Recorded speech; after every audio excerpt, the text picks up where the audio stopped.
বিসমিল্লাহির রহমানির রহিম। প্রিয় দেশ ও প্রবাসে যে যেখান থেকে শুনছেন সবাইকে শুভেচ্ছা ও অভিনন্দন জানাচ্ছি। বাংলাদেশ জামায়াত ইসলামীর ইশতেহার প্রকাশ, নিরাপদ ও মানবিক বাংলাদেশ গড়া আমাদের অঙ্গীকার। বাংলাদেশ জামায়াত ইসলামের আমির ডক্টর শফিকুর রহমান বলেছেন, আমরা কোনো দলীয় নয়, 18 কোটি মানুষের ইশতেহার প্রকাশ করছি। নৌকার মাঝি, মাঠের কৃষক, স্কুল কলেজ বিশ্ববিদ্যালয়ের শিক্ষক ছাত্র ছাত্রী, কুটির শিল্পের সাথে সংশ্লিষ্ট শ্রমিক মালিক সাধারণ নাগরিক সবার জন্য একটি নিরাপদ ইনসাফ ভিত্তিক বাংলাদেশ গড়াই আমাদের লক্ষ্য।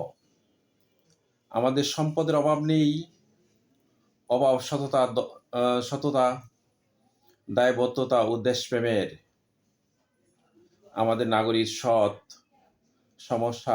সমস্যা মাথায় নিয়ে যারা দেশ পরিচালনার কক্ষে আছেন, আমাদের তরুণরা সে আকাঙ্ক্ষা নিয়ে 24-এর বিপ্লব করেছে। তা ছিল একটি ইনসাফ ভিত্তিক মানবিক দেশ গড়ার। তাদের আছে সততা ও দেশপ্রেম। আমরা তাদের দক্ষ করে দেশ পরিচালনার ককপিটে বসাতে চাই।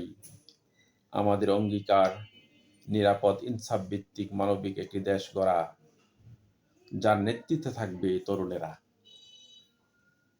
প্রিয় দেশবাসী, জামায়াতের নির্বাচনী ইশতেহারে আরও যেগুলো প্রাধান্য পেয়েছেন, ঢাকার সঙ্গে রেলপথ দূরত্ব পর্যায়ক্রমে 2 থেকে 3 ঘন্টা কমিয়ে আনা, ইয়ুথ ফার্স্ট রাষ্ট্র পরিচালনা, যুবকদের অগ্রাধিকার, সরকারি চাকরিতে কোনো আবেদন ফি থাকবে না, মেধার ভিত্তিতে নিয়োগ করা হবে, প্রবীণদের জন্য ফ্রি স্বাস্থ্যসেবার ব্যবস্থা করা হবে ইনশাআল্লাহ। পর্যায়ক্রমে সকল স্তরে বিনামূল্যে শিক্ষা নিশ্চিত করা হবে। মেয়েদের জন্য কর্মঘণ্টা কমিয়ে 5 ঘন্টা করা হবে। নারীদের নিরাপত্তা কর্মসংস্থান সৃষ্টি করা হবে। নারীদের জন্য সন্ধ্যাকালীন বাস সার্ভিস চালু করা হবে ইনশাআল্লাহ। আসুন, আগামী 12ই ফেব্রুয়ারি আমরা আমাদের ভাগ্যকে পরিবর্তন করার জন্য সৎ, যোগ্য, ঋণখেলাপি মুক্ত, সন্ত্রাস মুক্ত নেতাকে আমরা নির্বাচন করি। তাহলে আমরা আমাদের সত্যিকারের সোনার বাংলা গড়তে পারব, সত্যিকারের দেশ আমরা পাব। এই দেশ সন্ত্রাস, দুর্নীতি, চাঁদাবাজের কাছে জিম্মি হয়ে আছে।